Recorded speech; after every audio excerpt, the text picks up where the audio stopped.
श्री राम जी की कृपा उस पर सदैव बरसती रही। यहाँ पर बाल कांड की कथा को विश्राम देते हुए अयोध्या कांड की कथा में प्रवेश किया। 2 श्लोक लिखे, 2 श्लोकों के बाद अयोध्या कांड की कथा शुभारंभ की। अयोध्या कांड की कथा सबसे बड़ा चीज है। क्या है? अयोध्या कांड की कथा में सिर्फ बताया गया कि तपस्या ही मनुष्य जीवन के लिए सबसे सर्वश्रेष्ठ है। अयोध्या कांड की कथा में आप देखोगे जितने भी पात्र हैं सभी तपस्या कर रहे हैं। महल से शुरू करिए, चक्रवर्ती महाराज दशरथ जी तपस्या करते करते अपने प्राण का त्याग किया। कैकेयी मैया कलम की जीवन लेकर के एक कमरे में अपनी तपस्या पूरी कर रही हैं। भरत जी नंदी ग्राम में अपनी तपस्या को पूरी कर रहे हैं। और सुमंत जी अलग अपना जीवन बिता रहे हैं। शत्रुघ्न लाल जी माताओं की सेवा में तपस्या कर रहे हैं। वशिष्ठ महाराज एक किनारे पर, राम जी लक्ष्मण जी सीता मैया वन में तपस्या कर रहे हैं। जो जहां हैं वहां अपनी अपनी तपस्या में लगे। भोले बाबा ने पार्वती मैया से कहा देवी तप आधार सब सृष्टि भवानी। तपस्या ही पूरी सृष्टि का आधार है। जिसके जीवन में तपस्या नहीं वो फिर कुछ करने वाला जीवन में है नहीं। यही अयोध्या कांड की कथा बताती है। बहुत लोग कहते हैं कि भगवान वन इसलिए गए कि रावण को मारने के लिए। भगवान को रावण को मारने के लिए वन नहीं जाना पड़ता। भगवान जब विराट रूप में कौशल्या माता के कक्ष में जब प्रकट हुए थे उसी समय अपनी भुजाएं फड़काई और भुजाएं फड़का करके कहे माँ चरित बहुत विधि कीन चहे, कहिए अभी मैं रावण को मारूं। माँ ने कहा ये लीला नहीं करनी है। इसके पहले वाली लीला जो आप हमको वरदान दिए वो कहाँ गई? भगवान ने कहा माँ क्या करूं? माँ ने कहा कि आपने कहा था पुत्र बन करके आऊंगा, आप तो ये वीर बन करके आए हैं। की जैसे सुरीला अति प्रियशीला यह सुख परम अनुपा। आप अभी से सुरीला करें। फिर भगवान छोटे हुए। भगवान को मारने की आवश्यकता नहीं। रावण के यहाँ जाते और भगवान तब रावण को मारते, ऐसा नहीं था। देखिए पिता की संपत्ति का पुत्र तभी रखवाली कर सकता है जब पिता के उतने पुत्र की तपस्या हुई रहे। आई बात समझ? पिता की संपत्ति की रखवाली पुत्र तभी कर सकता है जब पिता के उतना वो कष्ट भोगे रहेगा, उतनी तपस्या किए रहेगा, तब वो संपत्ति की रखवाली कर पाएगा। नहीं तो पिताजी की सांस टूटी, पिताजी गए और बेटा इधर ढक्कन खोल के मार दिया, सारी संपत्ति उड़ा दी। सही है कि नहीं? बहुत लोगों को आप लोग देखे भी होंगे कि बाप थे तो क्या था उस घर का रौनक, और बाप के जाने के बाद जब बेटे आए तो उस घर की रौनक क्या हो गई। आम भाषा में आम लोगों की बात मैं बता रहा हूँ। बड़े से बड़ा दौलत वाला होगा, अगर बेटा नालायक निकल गया तो फिर वो घर बचने वाला नहीं है।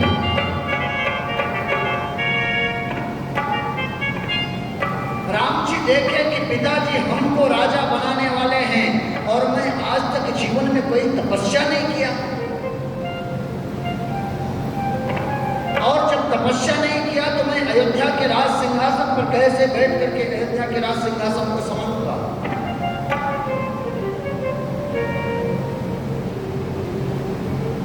भगवान ने देखा ये अच्छा नहीं है। सभी देवता लोग लगे भगवान की स्तुति करने। नारद जी को भेजे गए, नारद जी जा करके भगवान को वचन याद दिलाइए। क्या भगवान अपनी बातें जो कहते हैं उन्हें तो सच्चिदानंद भगवान कहा गया है, और श्रीमद् हुआ। सच्चिदानंद रूपाय ईशोत्पत्त्यादि हेतवे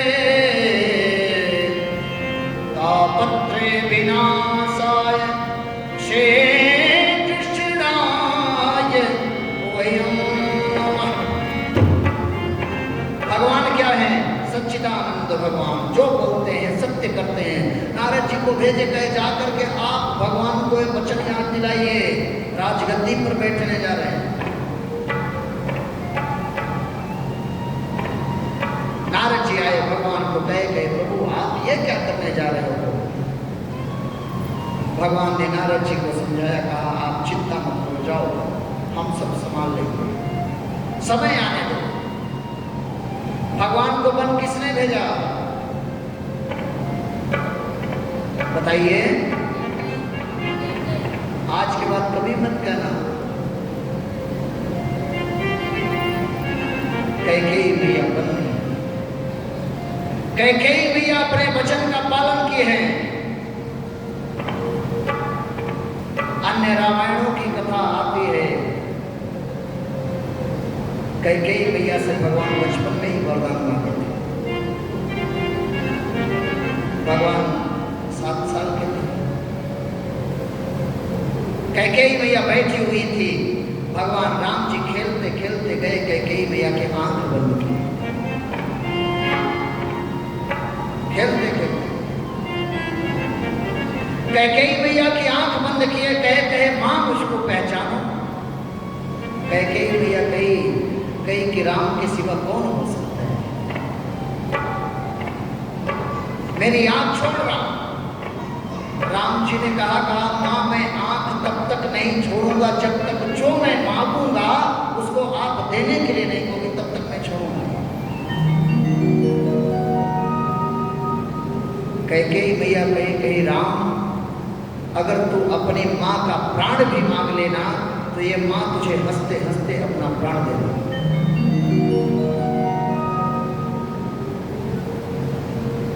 राम जी ने कहा मैं अगर अपनी मां का प्राण मांग लूंगा तो मेरी मां मर जाएगी। मैं प्राण तो नहीं मांगूंगा मां, लेकिन मरे के समान आप हो जाओगी जो मैं मांगने जा रहा हूं।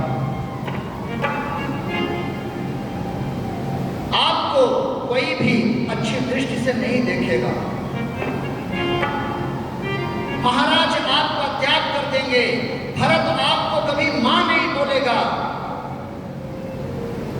आपके ऊपर पूरा का पूरा जीवन, पूरा कलंक की जीवन लेकर के बिताना। प्रजा आपसे नफरत करने लगेगी। कैकेयी मैया सुनती रही। अंत में कहीं राम महाराज मेरा तिरस्कार कर देंगे, मेरा त्याग कर देंगे, प्रजा हमसे नफरत करेगी। भरत मुझे मां नहीं बोलेगा, मुझे सारा जीवन कलंक की जीवन बिताना पड़ेगा। मैं सबकी नजरों से गिर जाऊंगी। क्या तुम्हारे भी नजरों से गिर जाऊंगी क्या? राम जी ने कहा मेरी नजरों में मेरी मां और ऊंचे पायदान पर पहुंच जाएगी। फिर कैकेयी मैया ने कहा कि मेरे लिए सबकी नजरों से गिर जाऊं, दुनिया मुझे तिरस्कार कर दे, मेरा भरत मुझे मां नहीं बोले चलेगा, लेकिन मुझे मेरे राम की निगाहों से मैं नहीं गिर रही हूं, मेरा स्थान ऊंचा है, फिर दुनिया की नजरों का मुझे कोई परवाह नहीं है। मां जो मांगना है मैं तुरंत देने के लिए तैयार।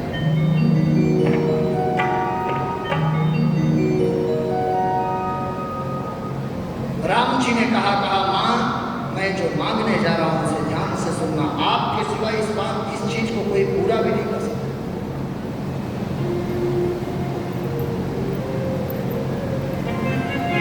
राम जी ने कहा मां पिताजी जब मेरे लिए राजसत्ता देने की तैयारी करे ना, उसी समय आप मेरे लिए 14 वर्ष का वनवास मांग लेना। बताइए कैकेयी मैया दोषी है क्या? 14 वर्ष का मेरे लिए वनवास मांग लेना। कैकेयी मैया ने कहा कि मैं तो तेरे लिए वनवास कैसे मांग सकती हूँ? मैं भरत से ज्यादा तुम्हें मांगती हूँ, और तुम अगर वन चले गए तो तुम्हारे पिताजी तुम्हारे बगैर रह नहीं पाएंगे। राम जी ने कहा माँ, अगर मैं बन नहीं गया तो मेरा पूरा का पूरा काम अधूरा रह जाएगा। मेरे केवट भैया को फिर चरणामृत नहीं मिलेगा, कौन पिलाएगा? मैं बन नहीं गया। मेरी सेवरी मैया की कभी प्रतीक्षा पूरी नहीं होगी, इसलिए मेरा वन में जाना अति आवश्यक है। क्यों? वहां पर ढेर सारा काम मेरा वन में पड़ा हुआ है, मैं इसीलिए बन जाना चाहता हूं। वही कैकेयी मैया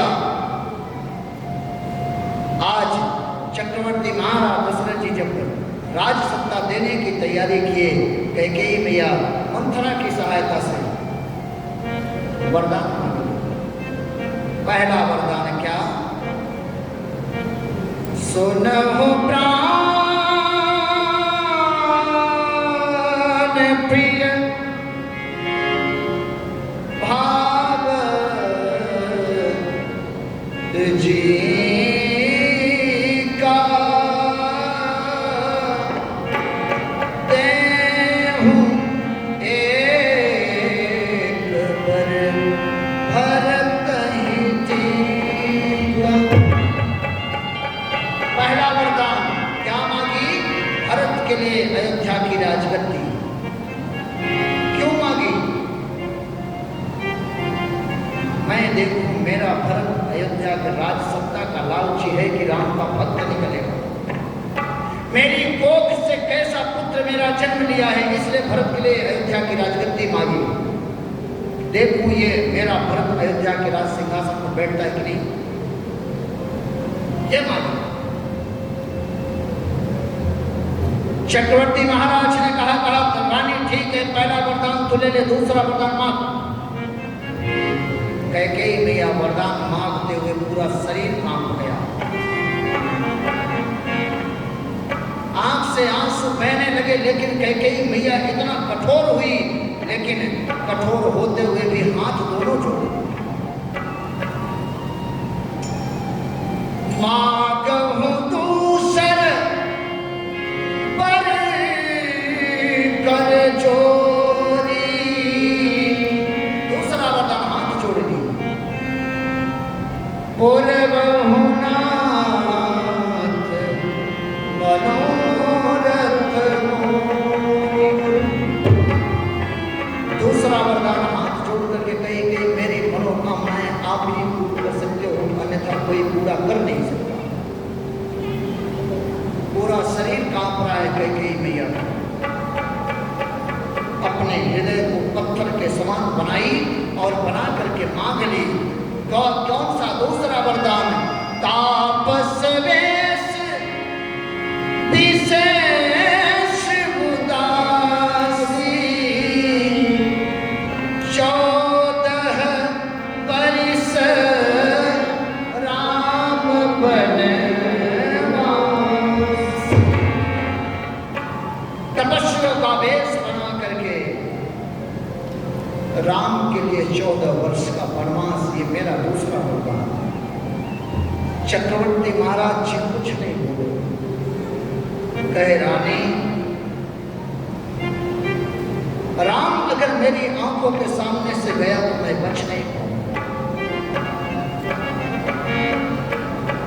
मैं जिंदा नहीं बचूंगा राम के बगैर। कैकेयी मैया ने कहा महाराज मरना तो एक को है, चाहे मैं मरूं चाहे आप मरो।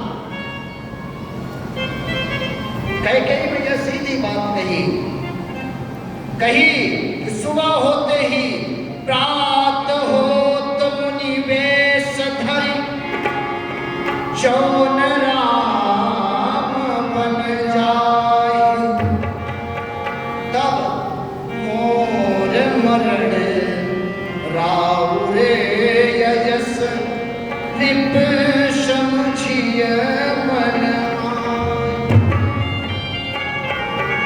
सुबह होते ही राम अगर बन नहीं गया तो मैं मरूंगी, आपको कलंक लगेगा।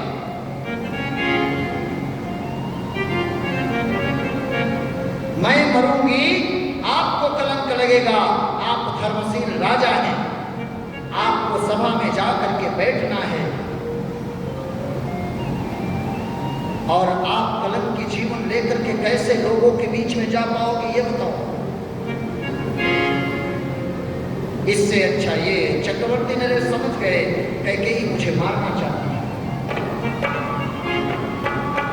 कैकेयी मैया ने कहा महाराज कलम की जीवन जीने से अच्छा है कि मौत को गले लगा लिया जाए। मर जाइए आप मर जाओगे, मैं विधवा हो जाऊंगी, विधवा का जीवन में व्यतीत कर लूंगी एक कोने महल में बैठकर। लेकिन आप अगर कहीं वचन का त्याग कर दिए, वचन का आपका पालन नहीं हुआ तो कलम के जीवन लेकर के आप समाज में कैसे जाओगे? मर जाइए।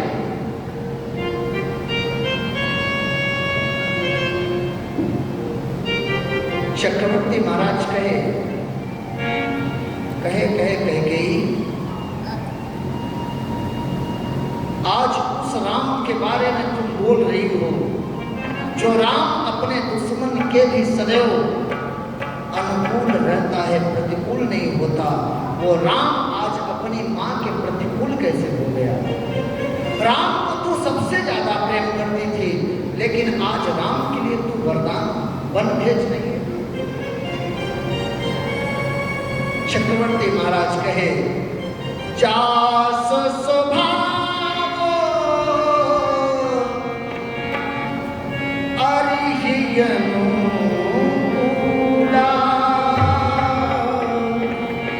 सो किमि करे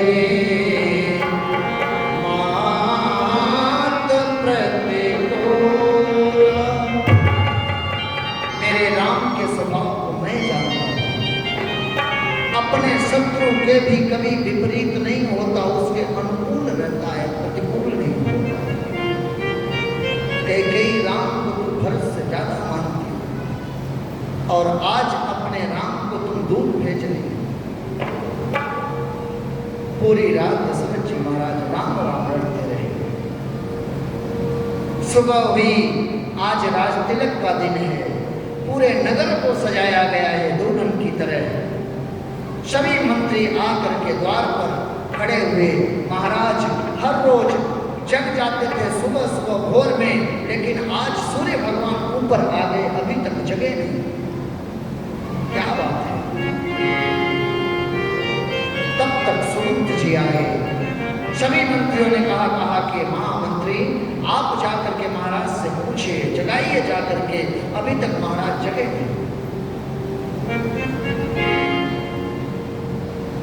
सुमंत जी गए, जा करके महाराज को प्रणाम किए। महाराज को प्रणाम किए तो महाराज बोले नहीं कुछ। हिम्मत करके पूछे। कैकेयी मैया ने कहा कि जा करके आप राम को बुला करके लाइए, मैं राम को ही बताऊंगी, आपको नहीं। जाओ। पूरी रात महाराज राम राम रटते रहे। जाओ राम को बुला करके लाओ। सुमंत जी गए, राम जी को बुला करके लाए और राम जी जब आए, देखिए राम जी इसके पहले दुख शब्द बचपन से लेकर के आज तक नहीं सुने थे, जाने ही नहीं थे कि दुख क्या होता है, दुख क्या होता है। आज पहली बार दुख शब्द सुन रहे हैं। राम जी आए, माँ कैकेयी को प्रणाम किए, पिताजी को प्रणाम किए। माँ कैकेयी आशीर्वाद दी, लेकिन पिताजी कुछ नहीं। राम जी ने कहा मां पिताजी को क्या हो गया आज? कैकेयी मैया कही कि राम तुम्हारे पिताजी से मैं वरदान मांगी, तुम्हारे भाई भरत के लिए अयोध्या की राजगद्दी और तुम्हारे लिए 14 वर्ष का वनवास। राम जी सुने ना लगे नाचने, खुश हो गए, हाथ जोड़े और हाथ जोड़ करके कहे माँ आज तक मेरे माता पिता मुझसे कभी कोई काम नहीं लिए थे, आज पहली बार मेरी माँ मुझको आज्ञा दे रही है। लगे नाचने। कहे सुनो जननी सोई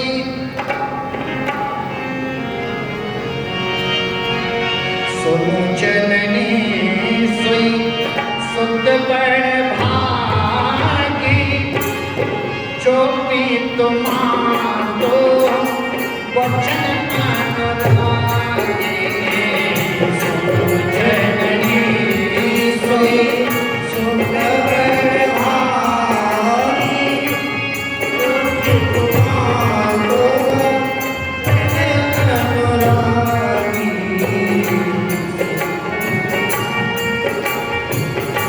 सुनो जननी सोई सुत बड़ भागी, जो भी तुम्हारो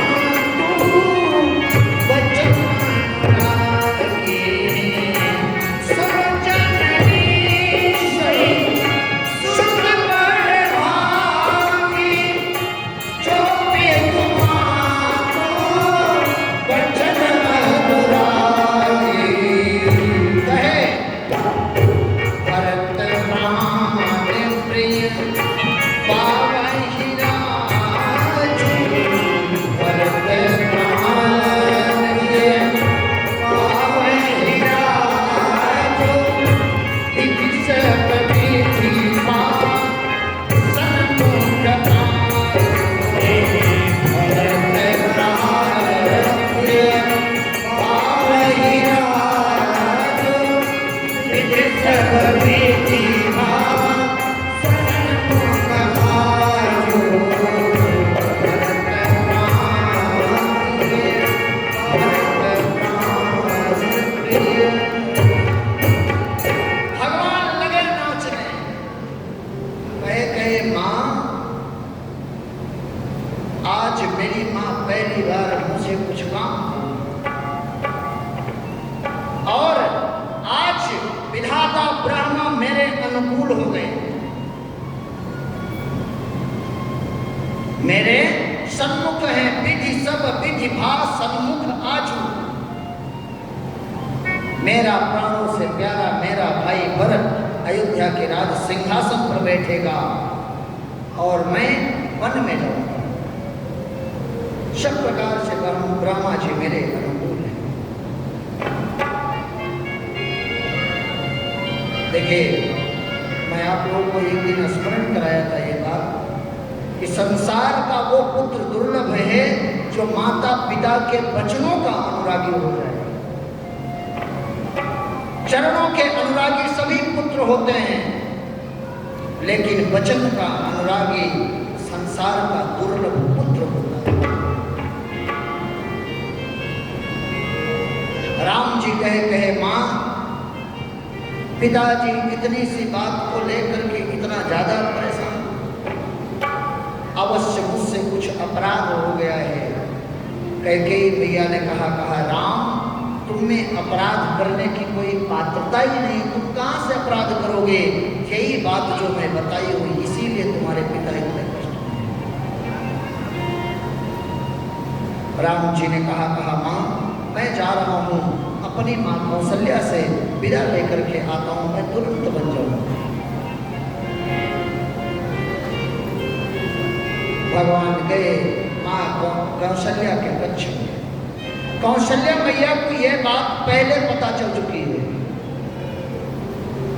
कि रात्रि में ये काम हुआ है। कौशल्या मैया चुपचाप बैठी सोच रही है। तब तक राम जी गए, माँ कौशल्या के चरणों में प्रणाम किए। प्रणाम करने के बाद माँ ने कहा कि राम, देखिए भगवान की परीक्षा यहाँ पर हो रही। कौशल्या मैया ने कही कि आप जा करके स्नान करके आओ, अच्छे अच्छे मधुर फल खा लो, और खाने के बाद फिर पिताजी के पास जाओ। जानती है वो कि राम को अब राजा नहीं बनाया जाएगा, लेकिन फिर भी देख रही है कि राम देखें क्या कहता है। राम जी ने कहा माँ, रात में कुछ बदलाव हुआ है। जो मैं अयोध्या का राजा बनने वाला था, अब मैं जंगल का राजा बन गया हूँ, वन का राजा बन गया हूँ। अयोध्या का राजा मेरा छोटा भाई भरत बनेगा। कौशल्या मैया जैसे सुनी कि मेरा राम बन जाएगा, कौशल्या मैया की आज की स्थिति हो। बाबा गोस्वामी तुलसीदास जी महाराज चौपाइयों के माध्यम से लिखते हैं कि कौशल्या मैया की स्थिति क्या हुई। धर्म स्नेह उभय मति घेरी, भई गति सांप छछूंदर के। छछूंदर समझ लें, छछूंदर चूहे के आकार की होती है, उसका मुंह लंबा होता है, छछूंदरी। कौशल्या मैया के आज यही दशा है। कैसी दशा? चूहे के चक्कर में सांप आया और झपट्टा मार के छछूंदर को पकड़ लिया। किसके चक्कर में? चूहे के चक्कर। जब मुंह में आई छछूंदरी, तब क्या हुआ? तब उसको पता चला कि ये चूहा नहीं, ये छछूंदरी। ऐसी मान्यता है कि सर्प को ये श्राप है। क्या?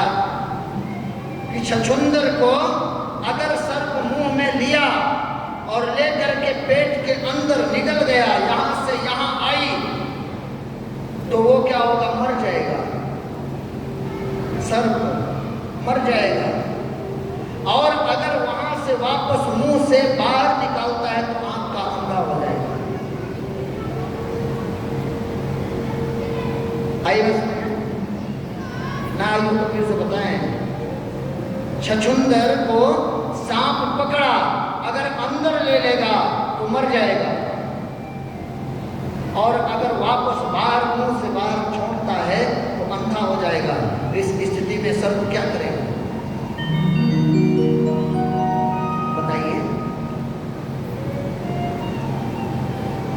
प्राण देना अच्छा रहेगा कि अंधा होना? प्राण देना नहीं। कौशल्या मैया के आज यही क्या? धर्म कहता है कि पुत्र को पिता की आज्ञा का पालन करना चाहिए, और मां की ममता कहती है कि पुत्र को सदैव मां के आंचल के छांव में रहना चाहिए। यही कौशल्या मैया की दशा है। कौशल्या मैया कही कि राम, मुझे सब बात पता चल गई है, मुझे पता चला है, कोई दिक्कत नहीं, जाओ, कल से वही वन तुम्हारे लिए अयोध्या हो जाएगा। क्यों? तुम पिताजी की आज्ञा का पालन करने जा रहे हो। मैं तुम्हें रोक सकती हूँ। क्यों? पुत्र को सदैव पिता की आज्ञा का पालन करना चाहिए, ये श्रेष्ठ धर्म। पुत्र को पिता की आज्ञा का पालन करना चाहिए, ये श्रेष्ठ धर्म है। लेकिन पिता से ज्यादा मां का अधिकार होता है। मैं ममता के बल पर तुम्हें रोक सकती हूँ, लेकिन नहीं रोकूंगी। तुम्हारे पिता की आज्ञा नहीं, तुम्हारे मां की भी आज्ञा है, इसलिए पुत्र अब मैं रोक नहीं सकती। तुम्हारी मां कैकेयी भी तुम्हें बंदी है, और इधर महाराज भी बंदी हैं, इसलिए मैं नहीं रोक सकती। मां और पिता दोनों की आज्ञा है, आप जाओ, उनकी आज्ञा मान करके आप बन जाओगे राम, तो वही वन तुम्हारे लिए अयोध्या के समान होगा, महल के समान। इतना कह रही थी, तब तक सीता मैया आई, सासू मां के चरणों के नीचे प्रणाम करके बैठी हैं, चरणों के पास, कुछ बोल रही है।